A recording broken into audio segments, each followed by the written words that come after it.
ఈ రాష్ట్రంలో ఉన్నటువంటి పేద వర్గాలకు వాళ్ళందరూ సన్నబియ్యం తినాలని 13,525 కోట్ల రూపాయలతో రాష్ట్రంలో ఉన్నటువంటి పేద ప్రజానికం మొత్తానికి దాదాపు 3,10,00,000 మందికి సన్నబియ్యం అందించాలని కార్యక్రమాన్ని రాష్ట్ర ప్రభుత్వం తీసుకొని ముందుకు వెళ్తాం.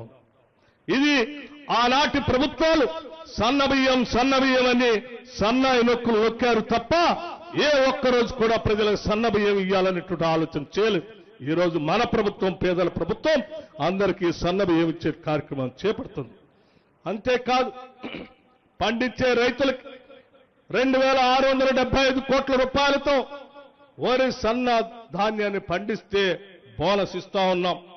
వాటితో పాటు వ్యవసాయ పంప్ సెట్లకి 12,500 కోట్ల రూపాయల సబ్సిడీ రూపేణా రైతాంగ సోదరులకు దాదాపు 29 లక్షల పంప్ సెట్లకి ఈ రోజు మనం రాష్ట్ర ప్రభుత్వం తరఫున విద్యుత్ శాఖకి డబ్బులు కడతా ఉన్నాం.